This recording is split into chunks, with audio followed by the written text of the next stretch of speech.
Hi everyone, my name is पेगा Sharma. Welcome to my channel. और आज हम देखने वाले हैं एरेज के बारे में।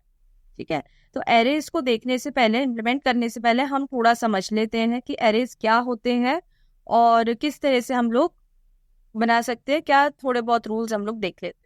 तो अगर मैं एरेज की बात करूं तो जावा में एरेज जो होते हैं वो आपके डेटा स्ट्रक्चर्स होते हैं और जिसकी साइज जो है वो फिक्स होती है। ठीक है, अगर मैं एरे बनाऊं, इंटीजर्स का अगर मैं एरे बनाऊं जैसे 2, 4, 6, 8, 10, 5, ठीक है, तो ये मेरा इंटीजर्स का एरे है। अगर मेरे को स्ट्रिंग्स का एरे बनाना है तो जैसे ABCDEF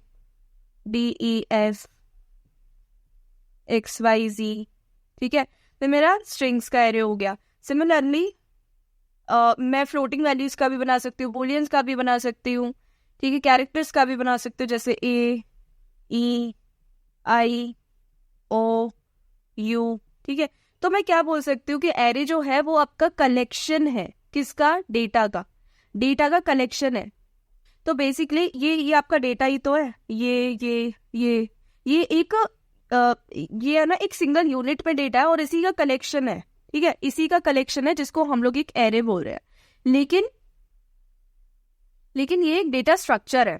ठीक है, ये one of the data structure है। अभी हम आगे आने वाले डीएसए में हम लोग पढ़ने वाले हैं। तो एरेज जो है वो आपका बहुत ज्यादा इंपॉर्टेंट है और एरेज सबसे पहला हमारा डेटा स्ट्रक्चर यही होता है, जिसका हम लोग थोड़ा ओवरव्यू पढ़ लेते हैं अपने जावा इंट्रोडक्शन में, अपना जावा बेसिक वाली लेक्चर सीरीज में। ठीक है, तो इसका हम लोग बहुत अच्छे लेवल पे क्वेश्चंस करने वाले हैं। फिलहाल हम जो बहुत बेसिक वाले होते हैं जिससे आपको बेसिक अंडरस्टैंडिंग हो जाए, हम लोग वो क्वेश्चंस करेंगे इसमें।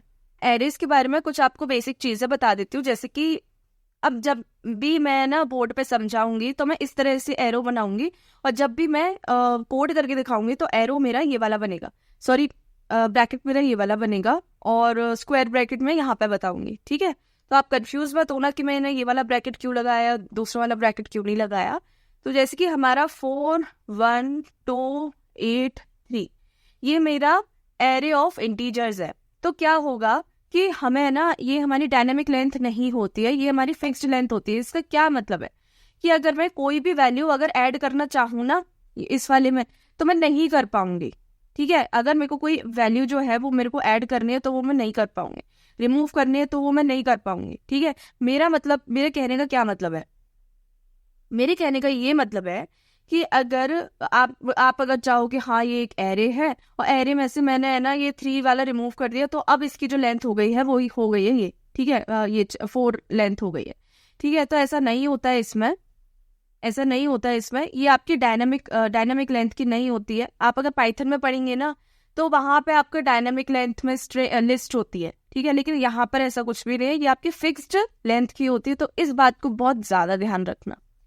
दूसरी चीज ये है कि आपकी है ना यहाँ पे जीरो बेस्ड इंडेक्सिंग होती है। जीरो बेस्ड इंडेक्सिंग मतलब 0, 1, 2, 3, 4। ठीक है, तो बेसिकली अगर मेरे को कोई भी एरे का एलिमेंट लिखना है, जैसे कि इसका नाम है ARR, ठीक है, इस एरे का नाम मैंने ARR लिख दिया है। अब एरे का कोई भी स्पेसिफिक एलिमेंट मेरे को एक्सेस करना है ना तो A(1) है ना, जैसे A(1) में मेरी वैल्यू आएगी हमारी 1। अगर मैं A(3) को मैं एक्सेस करूंगी तो ये मेरी वैल्यू आएगी 8। समझ में आ रही है?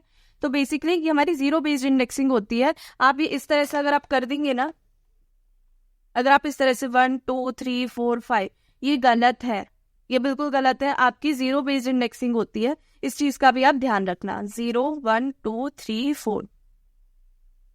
ठीक है, अच्छा, तीसरी चीज मैं ये बताऊं कि हम लोग है ना 2 तरीके से एरेज को बना सकते हैं। वैसे तो और भी मेथड्स हैं, लेकिन मेन जो है आप 2 वेज से बना सकते हैं। वो आपका इस तरह से है कि जैसे कि अगर आपको पता है कि हमारे एरे में कितने नंबर ऑफ एलिमेंट्स होने वाले हैं तो मैं कैसे करूंगी, इंट ARR, मतलब ये मेरा एरे का नाम है और ये मेरा इंटीजर टाइप का मैं एक एरे बना रही हूँ। ठीक है, इंटीजर टाइप का मैं एक एरे बना रही हूँ जिसका नाम है ARR और इसमें मैं ये करली ब्रैकेट है 1, 2, 4, 5, 8। ठीक है, और ये मैंने एक एरे बना दिया है। मेरे को पता है लिमिटेड नंबर ऑफ एलिमेंट्स है तो मैंने डायरेक्टली कर दिया है। ठीक है, ये तो मेरा पहला मेथड हो गया। दूसरा मेथड मैं किस तरह से बना सकती हूँ एरे को, ये तो मेरा एज इट इज रहने वाला है और यहाँ पर मैं एक इंस्टेंस क्रिएट करके बना सकती हूँ। और यहाँ पर है ना मेरे को साइज देना जरूरी है, जो भी एरे का साइज होने वाला है वो मेरे को देना जरूरी है। जैसे मैंने लिख दिया 12, ठीक है, तो मेरा जो भी मेरा लेंथ बनेगी पूरे एरे की वो मेरी 12 लेंथ की बनेगी, है ना। लेंथ का क्या मतलब है, जैसे 3, 1, 2, 4, 8, ठीक है, ये मेरा एक एरे है।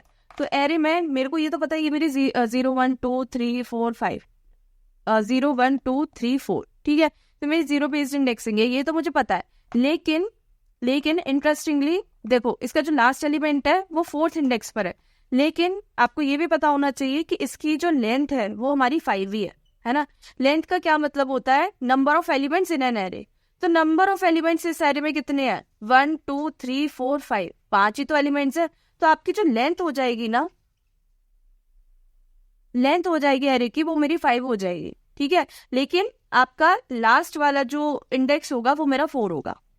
समझ में आ गई? तो इस चीज को अच्छे से समझ लेना। और ये हमारे दो तरीके हैं जिसमें हम लोग बना सकते हैं। अच्छा, अगर हम लोग ये वाला सेकंड वाला मेथड अगर हम यूज करते हैं एरेज बनाने के लिए, तो अब जैसे मेरे को वैल्यूज पुट करनी है, ठीक है। अब बेसिकली क्या है, अगर आप इसी वाले एरे को आप प्रिंट करेंगे ना, अगर आप इसी वाले एरे को प्रिंट करेंगे तो आपका कुछ इस तरह से आपका ये एरे आने वाला है, 0, 0, 0, 0 अप टू 12 टाइम्स 0, ठीक है। तो जो डिफॉल्ट वैल्यू होती है ना, कोई भी वैल्यू जो डिफॉल्ट इंटीग्रल वैल्यू होती है ना, अगर हम कोई एक एरे बना देते हैं, एम्प्टी एरे बना देते हैं, तो उसकी वैल्यू जो होती है वो 0 होती है, ठीक है। और बूलियन बनाते हैं तो अलग वैल्यूज होती है, फ्लोटिंग वैल्यूज बनाते हैं, फ्लोटिंग वैल्यू वाला एरे बनाते हैं तो उसकी अलग वैल्यूज होती हैं। तो अलग अलग डेटा टाइप की अलग अलग वैल्यूज होती है, ये आपकी इंटीजर की आती है। अब आपका होमवर्क ये कि आप मेरे को बताओ कि अगर मैं यहाँ पर ये ना करके अगर मैं बूलियन का बनाऊं, तो ये यहाँ पे हमारी, अगर मैं एम्प्टी एरे बनाती हूँ बूलियन का, तो उसमें डिफॉल्ट वैल्यूज कौन सी होंगी, ठीक है। बूलियन बनाती हूँ, फ्लोट बनाती हूँ, ठीक है। तो इन सब का आप मेरे को बताना कॉमेंट्स में, नेक्स्ट लेक्चर के कमेंट्स में आप मेरे को बताना। मैंने आपको ये तो बता दिया है कि अगर मैं एम्प्टी एरे बनाती हूँ जिसकी मैंने लेंथ, मेरे को साइज जो है, साइज बोलो या लेंथ बोलो, ये स्पेसिफाई करना जरूरी है, वरना आपका एरर आ जाएगा। मैं जावा में बता रही हूँ, ये आपका एरर दे देगा। तो आपको जब आप इस तरह से कर रहे हैं ना, तो आपको देना जरूरी है, ठीक है। अच्छा जी, अगर मैंने देखो ये इनिशियलाइज कर लिया है कोई भी एरे, अब मेरे को इस वाले एरे में मेरे को वैल्यूज जो है वो इनपुट करनी है। तो वैल्यूज में किस तरह से इनपुट कर सकती हूँ, एरे अगर मेरे को सेकंड वाले इंडेक्स पर मेरे को जैसे चाहिए 100, ठीक है, मेरे को 8th वाले इंडेक्स पर मेरे को चाहिए 1000, ठीक है। तो मैं इस तरह से मैं वैल्यूज को इनपुट कर सकती हूँ, इस तरह से मैं वैल्यूज को दे सकती हूँ, ठीक है। अब जैसे कि ये वाला स्टेटमेंट तो मैंने रन कर दिया, ठीक है, लेकिन अगर मैं दोबारा अब मैं करूंगी ना, अब मैं एरे ऑफ 2 की वैल्यू अब मैं 200 दे दूंगी ना, तो ये वैल्यू है ना रिप्लेस हो जाएगी। समझ में आ रही है? ये जो इंडेक्स एरे की सेकंड वाले इंडेक्स पे जो वैल्यू है, जो हमारी हम लोगों ने 10 असाइन करी थी, फिर हमने दोबारा असाइन कर ली तो हमारी 200 हो गई, तो ये मेरी रिप्लेस हो गई है। समझ में आ रही है? ये मेरी रिप्लेस हो गई है। तो एरेज का मोटा मोटा फंडा यही है, और एरेज पे आप बहुत सारे क्वेश्चंस करने वाले हैं। अभी मैंने आपको ओवरव्यू दिया है, हम लोग है ना प्रॉपरली जो पढ़ने वाले हैं एरेज के बारे में, वो हम लोग डीएसए में पढ़ने वाले हैं, बहुत सारे क्वेश्चंस करने वाले हैं। तो फिलहाल हम थोड़ा इम्प्लीमेंट करके देख लेते हैं एरेज को, कि हम किस तरह से इम्प्लीमेंट करने वाले हैं, और कुछ फंक्शनैलिटीज देख लेते हैं। तो अब हम लोग प्रैक्टिकल इम्प्लीमेंटेशन देख लेते हैं एरेज का। मैंने एक मेन मेथड बना दिया, इसमें मैंने है ना एक एरे बना लिया है ऑफ इंटीजर, ठीक है। ARR मैंने नाम दे दिया, आप कुछ भी नाम दे सकते हैं, ऐसा कुछ नहीं है। मैं ARR देना प्रेफर करती हूँ क्योंकि मेरे को कंफ्यूजन नहीं होता है, ठीक है। तो मैंने जैसे कि एक एरे दे दिया है 1, 2, 3, 4, 5, ठीक है। कोई भी नंबर आप दे सकते हो, ऐसा नहीं है कि आप 1, 2, 3, 4, 5 मतलब असेंडिंग ऑर्डर में ही दो, कोई भी नंबर आप दे सकते हो, ठीक है। उसके बाद अगर मेरे को ये प्रिंट कर रहा है तो मैं डायरेक्टली प्रिंट नहीं करूंगी, जैसे कि आप सोच रहे हो ना, जैसे कि मैं ARR ऐसे मैं प्रिंट करता हूँ, तो देखो मेरे को एरर आए, देखो मेरे को ये एरर आ रहा है, एरर नहीं मतलब एरर नहीं आएगा, लेकिन मेरे को है ना ये इस एरे का एड्रेस दे देगा। ये एड्रेस है बेसिकली, जो मेमोरी में एड्रेस है ना, ये वो दे देगा। तो हमें है ना ये वैल्यू उसको हमें एज इट इज प्रिंट करानी है, तो इसके लिए हमें है ना लूप्स की जरूरत पड़ेगी, ठीक है। हमें इसकी लूप्स की जरूरत पड़ेगी इसमें। तो मैं किस तरह से करने वाली हूँ, मैंने फॉर लूप ले लिया है int i equal 0, i smaller than array dot length i plus plus. अभी मैं आपको बताती हूँ मैं ये क्या कर रही हूँ। array ऑफ i, तो देखो ये मेरे सारे के सारे वैल्यूज जो है ये मेरे प्रिंट हो गए। ये मेरे को कैसे प्रिंट होके मिल रहे हैं अभी आप देखो। देखो मैंने है ना एक एरे बनाया, ये तो आपको समझ में आ गया, मैंने अभी अभी आपको बताया था। अभी मैंने है ना ये एक फॉर लूप यूज किया है, इसकी जगह है ना हम लोग फॉर ईच लूप भी यूज कर सकते हैं। इस वीडियो में मैं आपको फॉर ईच लूप का भी बता दूंगी, ठीक है। अच्छा ये है ना, अब मैं इंट आई इक्वल्स टू 0, ये क्या है, ये ऑब्वियसली आपको पता ही है कि ये मैंने एक वेरिएबल असाइन किया है, बनाया है, डिक्लेयर किया और उसकी वैल्यू मैंने 0 असाइन करी है। और यहाँ पे मैं कंडीशन देख रही हूँ और यहाँ पर मैं ये देख रही हूँ, मैं इंक्रीमेंट कर रही हूँ बाय बाय, ठीक है। तो बेसिकली यहाँ पे मैंने आई इसलिए लिया है, आई फॉर इंडेक्स, ठीक है। तो अभी अभी मैंने आपको बताया था कि ये है ना जीरो बेस्ड इंडेक्सिंग होती है।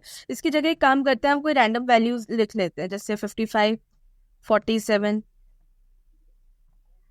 98, 44, 42, 60, 81, ठीक है। वो एज इट इज आ गया।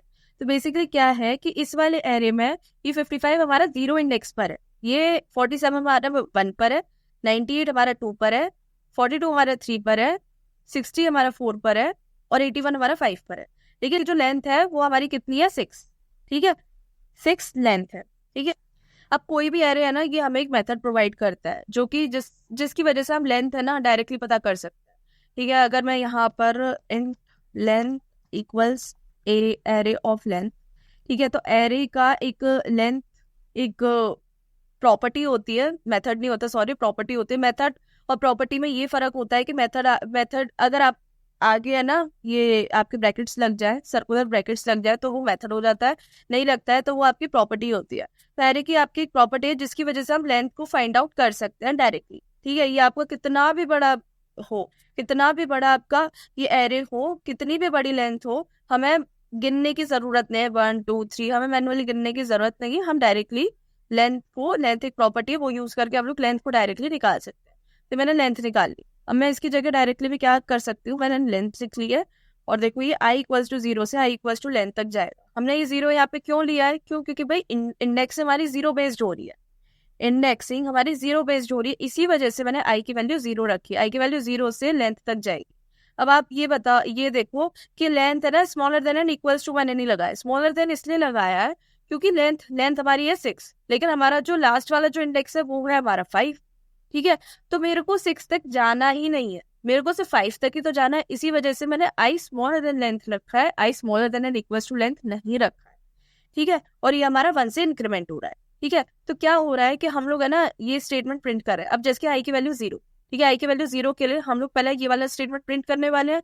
अब आई एरे ऑफ आई मतलब एरे ऑफ 0, एरे ऑफ 0 हमारा 55 है, ठीक है। अब नेक्स्ट आइट्रेशन में अभी अगेन चेक करेगा कि आई की वैल्यू हाँ स्मॉलर देन, मतलब सॉरी इंक्रीमेंट हो जाएगी फ्रॉम 0 to 1, फिर उसके बाद ये चेक करेगा हाँ आई की वैल्यू लेंथ से मतलब 6 से छोटी है, अगेन ये वाली वैल्यूज प्रिंट करेगा, ठीक है। एरे ऑफ आई हमारा 1 है, ठीक है। तो एरे ऑफ 1 इक्वल्स टू 47, फिर नेक्स्ट आइट्रेशन में एरे ऑफ 2 इक्वल्स टू 98, फिर नेक्स्ट आइट्रेशन में array of 3 equals to 42, array of 4 equals to 60, array of 5 equals to 81। तो इस तरह से हमें है ना प्रिंट हो गया, हमारा आउटपुट दिख रहा है, ये देखो, ठीक है।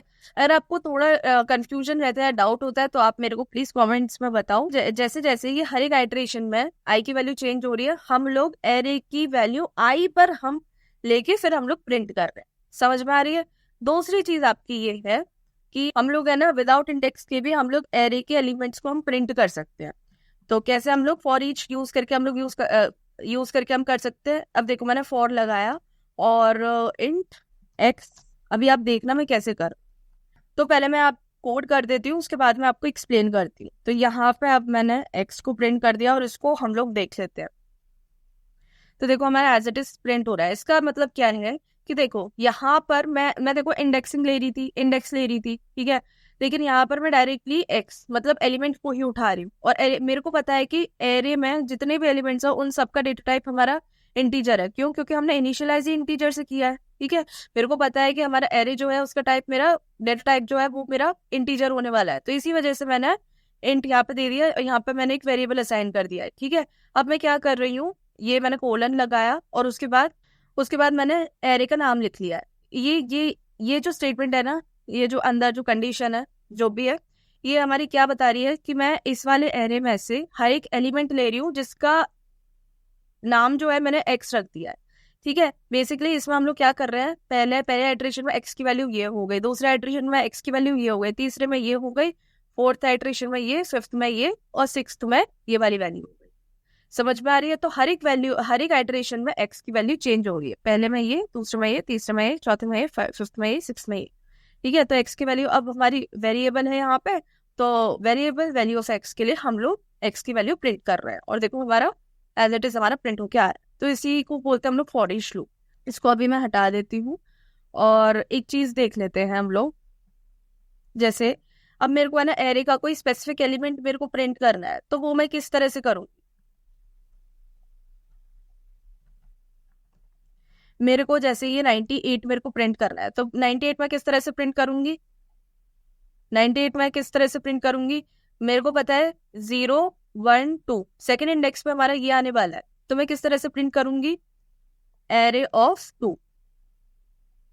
और देखो इसको मैं रन करके देखती हूँ, तो देखो 98 आ रहा है। ठीक है, और अगर मेरे को जैसे कि 60 को करना है ना, 60 को मैं किस तरह से कर सकती हूँ, ये आप ध्यान रखो कि कौन सी इंडेक्स पर आ रहा है। ठीक है, तो कौन से इंडेक्स पे, 0 1 2 3 4, फोर्थ इंडेक्स पर आ रहा है, ये लीजिए 4। ठीक है, अगर मेरे को ये प्रिंट करना है ना, तो ये मैं किस तरह से प्रिंट कर सकती हूँ, ये किस तरह से प्रिंट कर सकती हूँ, मुझे पता है एरे और स्क्वायर ब्रैकेट में मेरे को इंडेक्स लिखना है।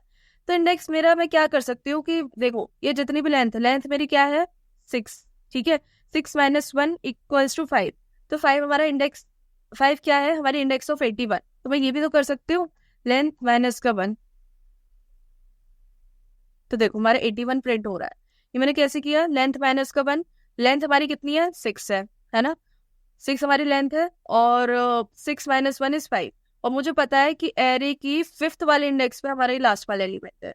ठीक है, और आप है ना, आप ऐसा नहीं है कि छोटा एरे है, आप कितना भी बड़ा एरे ले लो, अगर आपको लास्ट वाला या फिर सेकंड लास्ट वाला एलिमेंट आपको प्रिंट करना है, तो आप इसी तरह से करने वाले हैं। जो भी लेंथ है उसकी एरे की, उसमें -1 करेंगे तो लास्ट वाला इंडेक्स आ जाए, लास्ट वाला एलिमेंट आ जाए, -2 करेंगे तो सेकंड लास्ट आ जाए, -3 करेंगे तो थर्ड लास्ट आ जाए। देखो सेकंड लास्ट हमारा 60 है। ये चीज समझ में आई? अच्छा चलो ठीक है, हमारा है ना दूसरा तरीका हम लोग देख लेते हैं, हम लोग एरेस को किस तरह से बना सकते हैं। ये तो हमारा पहला तरीका हो गया, इसको मैं हटा देती हूँ, और जैसे मैंने दूसरा एरे बना लिया, न्यू एंड, जरा देखो अब इसमें है ना, अगर मैं कोई भी वैल्यू नहीं दूंगी, मतलब मेरे को है ना साइज पहले बताना पड़ेगा, मेरे को जो लेंथ है या फिर साइज है एरे की, वो मेरे को पहले बतानी पड़ेगी इस कंडीशन में। अगर मैंने नहीं बताई तो यहाँ पे मेरे को देखो एरे, ये मेरे को एरर देने वाला है। ये देखो डायमेंशंस आर मिसिंग। ठीक है, तो यहाँ पे मेरे को साइज देना ही पड़ेगा, जैसे कि मेरे को 10 का बना रहा है। ठीक है, और अब मैं इसको प्रिंट करती हूँ, फॉर ईच लूप से ही कर लेते हैं।